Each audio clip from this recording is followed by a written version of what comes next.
শবে বরাতের আমল কি? শবে বরাত অর্থাৎ যেটাকে হাদিসের ভাষায় বলা হয়েছে মধ্য শাবানের রাত, শাবানের মধ্য রজনী, 14ই শাবান দিবাগত রাত।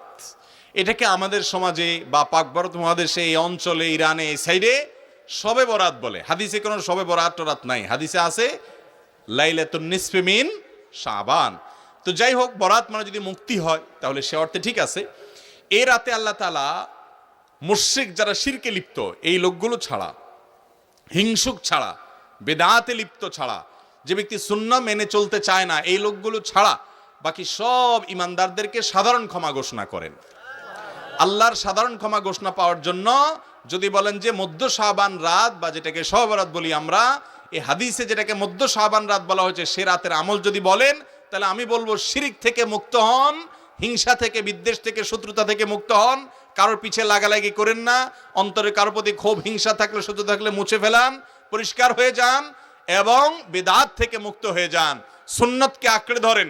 ইনশাআল্লাহ আপনি সাধারণ ক্ষমা আল্লাহর পক্ষ থেকে পাবেন। কথা কি বুঝাতে পারছি? এছাড়া যদি এ রাতে কেউ ব্যক্তিগতভাবে আমল ইবাদত করে, অন্য রাতেও করে, এ রাতে আল্লাহ ক্ষমা করেন, এতটুকু অন্তত হাদিস দ্বারা সাবেত অবশ্যই আছে।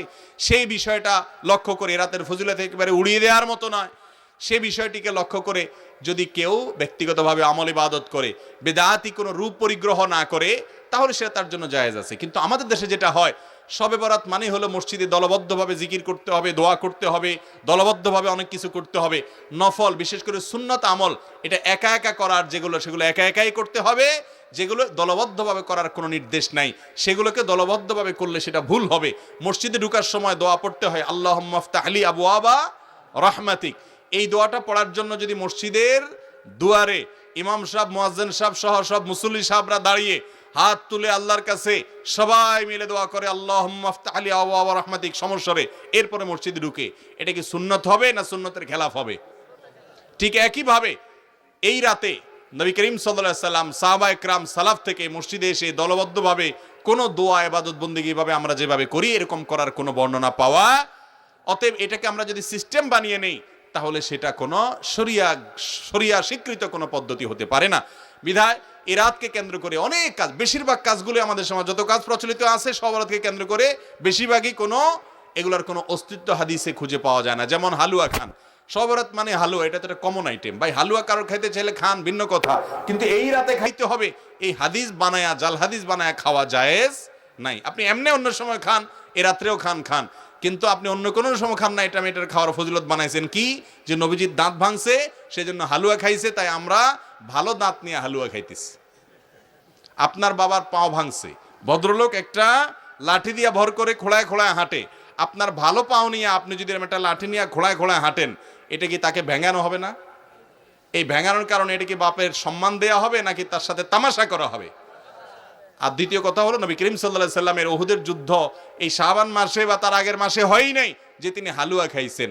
বিধায় এই সমস্ত জাল হাদিস আমরা আমল করব না। এই উপলক্ষে আপনার আতশবাজি করা সহ অনেক ভুলভাল কাজ আছে, সেগুলো আমরা করব না। বাকি রাতে আল্লাহ তাআলা মানুষকে ক্ষমা করেন, আপনি আল্লাহর কাছে ক্ষমার আশা করেন, শিরক থেকে এবং হিংসা থেকে, বিদআত থেকে নিজেকে পরিচ্ছন্ন করেন, আল্লাহর কাছে দোয়া করেন, সেটা ভিন্ন বিষয়। আল্লাহ তাআলা আমাদেরকে বুঝার তৌফিক দান করুন। মধ্য শাবানের রাত, এ রাতে আল্লাহ তাআলা মানুষকে সাধারণ ক্ষমা ঘোষণা করেন। যাদের মনে হিংসা নাই, যাদের মনে মানুষের প্রতি বিদ্বেষ, শত্রুতা নাই, এবং যারা শিরকে লিপ্ত না, এই মানুষগুলো ছাড়া বাকি মানুষগুলোকে মধ্য শাবানের রাত, যেটাকে আমরা শবে বরাত বলি, হাদিসের ভাষ্য শবে বরাত নয়, হাদিসের ভাষ্য হলো লাইলাতুন নিসফি মিন শাবান, সেই রাতে আল্লাহ রাব্বুল আলামিন বান্দাকে সাধারণ ক্ষমা ঘোষণা করেন। আমাদের নসিবে আল্লাহ ভালো কিছু দেখ, আমরা সবাই চাই কি চাই না? তাহলে শবে বরাতে রাতভর আপনি দোয়া, জিকির, আজকার করলেন, কান্নাকাটি করলেন, আর মিলাদ মাহফিল করলেন, আশা করলেন আপনার ভাগ্যে ভালো কিছু লেখা হবে। আপনার ভাগ্যে ভালো কিছু লেখা হবে না। আমাদের ভাগ্য নির্ধারণ হয় কোন রাতে? শবে কদর বলছে এলাকার মানুষ, সারা দেশে মানুষ তো জানে শবে বরাত। আমাদের ভাগ্য নির্ধারণ হয় শবে বরাতে না শবে কদরে? মাশাআল্লাহ, এলাকা মানুষটা সঠিকটা জানেন, বোঝা গেল। সারা দেশের মানুষ তো জানে ভাগ্য নির্ধারণ হয় শবে বরাতে। ভাইরা আমার, কোরআনে হাকিমে সূরা দুখানের 3 এবং 4 নম্বর আয়াত যদি আপনি দেখেন, আল্লাহ রাব্বুল আলামিন ইরশাদ করেছেন, ইন্না আনজালনাহু ফি লাইলাতিন মুবারাকাহ ইন্না কুন্না মুনজিলিন ফিহা ইউফরাকু কুল্লু আমরিন হাকিম। আল্লাহ বলেছেন, আমি নিশ্চয় কোরআনকে নাজিল করেছি, অবতীর্ণ করেছি একটি বরকতময় রাতে। কোন রাতে বরকত নাজিল করেছেন আল্লাহ তাআলা? বরকতময় রাতে কোরআন নাজিল করেছেন আল্লাহ বলেছেন। আর এই বরকতময় রাতটা কোন রাত যে রাতে কোরআন নাজিল হয়েছিল? শবে কদর। কোনো সন্দেহ আছে? কারণ কোরআনের আরেক আয়াত বলছে, ইন্না আনজালনাহু ফি লাইলাতিল কদর, আমি কোরআনকে নাজিল করেছি যে রাতে, সেটা হলো লাইলাতুল কদরে। তাহলে লাইলাতুল কদরে আল্লাহ কোরআন নাজিল করেছেন। আর সূরা দুখানে বলেছেন, আমি একটি বরকতময় রাতে কোরআন নাজিল করেছি। তাহলে এখানে বরকতময় রাত বলতে যে লাইলাতুল কদরকে বোঝানো হয়েছে, সেটা দিনের আলোর মতো পরিষ্কার। ঠিক কিনা বলেন?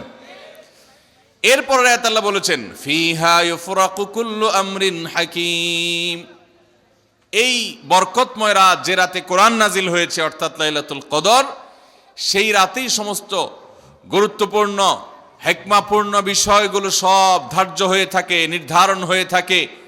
এই আয়াতের আলোকে বোঝা যায় মানুষের ভাগ্য সারা বছরের যেটি লিপিবদ্ধ হওয়ার কথা, সারা বছরের যে বাজেট হওয়ার কথা, সেটা হয়ে থাকে লাইলাতুল কদরে, শবে কদরে। মধ্য শাবানের রাত, এ রাতে আল্লাহ তাআলা মানুষকে সাধারণ ক্ষমা ঘোষণা করেন।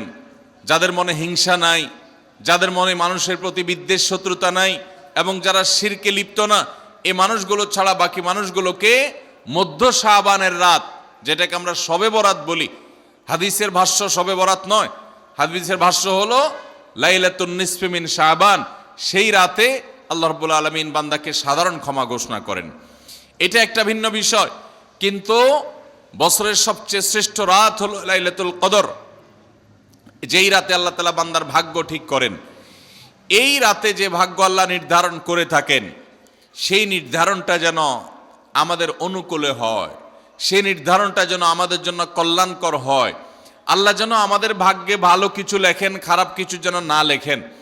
আল্লাহ যেন তাকদীরে আমাদেরকে ভালো কিছু দেন, মন্দ কিছু থেকে বাঁচিয়ে রাখেন। সেজন্য আমরা সবাই কামনা করি কি করি না? শুধু করি তা না, শবে বরাতে যত মানুষ মসজিদে আসে আমাদের দেশে, সারা বছরের অন্য কোনো রাত দিন অন্য কোনো সময় এত মানুষ মসজিদে আসে,